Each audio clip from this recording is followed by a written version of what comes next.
નમસ્કાર મિત્રો, હું હરિવર્ધન ચોકસી આપ સૌનું સ્વાગત કરું છું. મિત્રો, આજના વિડીયોમાં આપનું ખૂબ ખૂબ સ્વાગત. મિત્રો, અત્યારનો માનવી સામેના વ્યક્તિ પાસેથી બહુ બધી અપેક્ષાઓ રાખે, દરેક પ્રકારની. આજના જીવનમાં જે જરૂરિયાત છે ને એ બધી જ અપેક્ષાઓ રાખે છે. પણ એ અપેક્ષાઓ રાખો છો, તમે કોઈ દિવસ વિચાર્યું છે કે ભાઈ હું કઈ રીતનું જીવન જીવું છું, મારું કર્મ શું છે, મારો વ્યવહાર શું છે, હું કોને પ્રેમ કરું છું, હું કોને આદર આપું છું?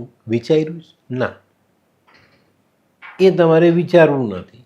ને તમે સામેના વ્યક્તિ પાસેથી બહુ મોટી મોટી આશા અપેક્ષાઓ રાખીને જિંદગી જીવો છો. ના ચાલે. તમે જે રીતનું વિચારશો, જેવું આચરણ કરશો, એ જ તમને મળશે. પણ આપણે વ્યવહાર જુદો કરવો જ, વિચારવું જુદું છે, કરવું જુદું છે, કર્મ કયું કર્યું એ આપણને ખબર નથી. અને આપણે સામેના વ્યક્તિ પાસેથી ઘણી બધી મોટી અપેક્ષાઓ રાખીએ છીએ. આજના જમાનામાં માણસ પેલા અસલની કહેવત પ્રમાણે ક્યારે બદલાય છે કંઈ ખબર નથી પડતી. કોને કાં સંબંધ બાંધવો છે, ક્યાં તોડવો છે, એની કોઈને કંઈ જ પડેલી નથી. આ બધી વસ્તુઓ અત્યારે બહુ જ અલગ દિશામાં ચાલી ગઈ છે. ફાયદો છે એ બાજુ ચાલો, નુકસાન છે ત્યાંથી હટી જાઓ, ઘસાવાનું જ તો હટી જાઓ, મળે છે તો ચાલ્યા જાઓ. આ વસ્તુ થઈ.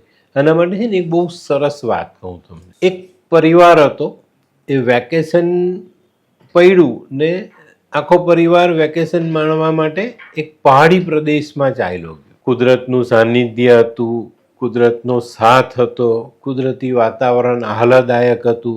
અને કુદરતના સાનિધ્ય માટે પરિવાર વહેલી સવારે પર્વતોની વચ્ચે આવેલી એક સુંદર જગ્યા પર પહોંચ્યો. ચારે તરફ મોટા મોટા પહાડ હતા, વાતાવરણ એકદમ શાંત અને સુંદર વાતાવરણ હતું. અને પરિવાર સાથે આવેલો એક નાનો બાળક ખીણના કોર્નર પર ઊભો રહ્યો અને મનમાં કંઈક હતું તે ઊંચા અવાજે બોલ્યો કે હું તને મારી નાખીશ. અને થોડી જ ક્ષણોમાં જે પર્વતમાળા હતી એમાંથી ચારે બાજુથી અવાજ આવ્યો કે હું તને મારી નાખીશ. પડઘો પડ્યો, પડઘો. અને એક સાથે આટલા બધા અવાજ સાંભળીને પેલું નાનું બાળક ડઘાઈ ગયું, ડરી ગયું કે આટલા બધા માણસો મને મારવા આવશે. એ બોલેલો હું તને મારી નાખીશ, તો પડઘામાં જવાબ આવ્યો હું તને મારી નાખીશ. અને આ બાળક રડતા રડતા પરિવારના વડીલ પાસે પહોંચી ગયું. વડીલે પૂછ્યું કે બેટા તું કેમ રડે છે? તો પેલા બાળકે કીધું કે જુઓ નહીં, આ બધી બાજુથી બધા મને મારવા આવવાના છે, બધા કહે છે કે તને મારી નાખીશ. અને વડીલે બાળકને સમજાવીને પૂછ્યું કે બેટા આવું કેવી રીતે થયું? તો બાળકે કીધું કે આ જગ્યા પર ઊભો રહ્યો અને હું ખાલી બોલ્યો કે હું તને મારી નાખીશ, તો મને આવો જવાબ મળ્યો.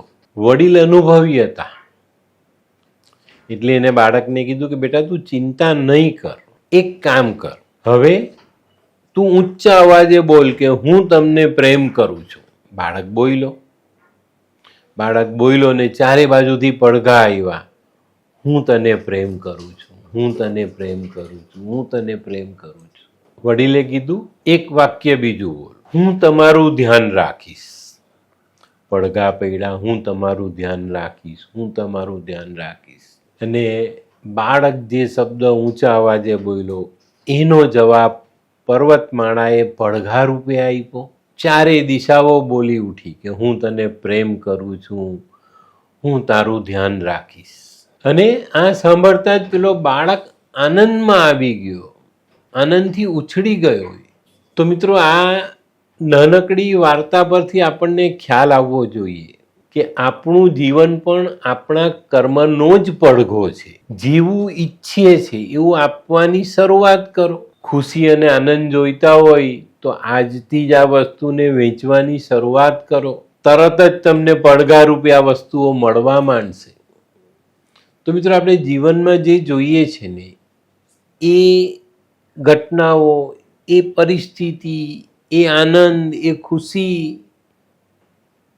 આ બધી વસ્તુને આપણે સમજીએ ને આપણે એને આપીએ તો એ આપણી પાસે આવે.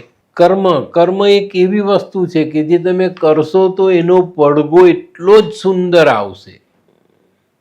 પણ આપણે જો કોઈને આ બાળકે કીધું એવી રીતના કહીએ કે હું તને મારી નાખીશ, તો એ પણ આપણને કહેશે કે હું તને મારી નાખીશ.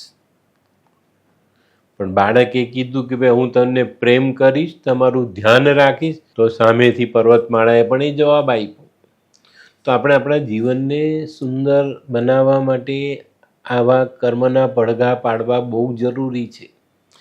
તો તમને એ વસ્તુ મળશે, સાંભળવા મળશે, જીવનમાં ઉમેરવા મળશે અને જીવનના સુખોને આપણે પામી શકશું. તો મિત્રો, જ્યારે જીવન બદલવાની વાત આવે છે, જ્યારે આપણે એવું લાગે કે ભાઈ મારા જીવનમાં કંઈ કમી છે, તો આપણે જે કમીને દૂર કરવી જ ને એ કર્મ કરવા માંડો, એનો પડઘો આવશે ને જીવન સુધરી જશે. પણ આજના જમાનામાં આ વસ્તુનો કોઈ જગ્યા પર આપણે અમલ નથી કરતા, એટલે આપણે આ વસ્તુઓ મળતી નથી. તો મિત્રો, આજનો વિડીયો ગમ્યો તો લાઈક કરો, શેર કરો, યુટ્યુબ જોનારા શેર કરે ને સબસ્ક્રાઈબ કરે. હું હરિવર્ધન ચોકસી આપ સૌની રજા લઉં. ફરી મળીએ નવા વિડીયોમાં નવી જાણકારી સાથે.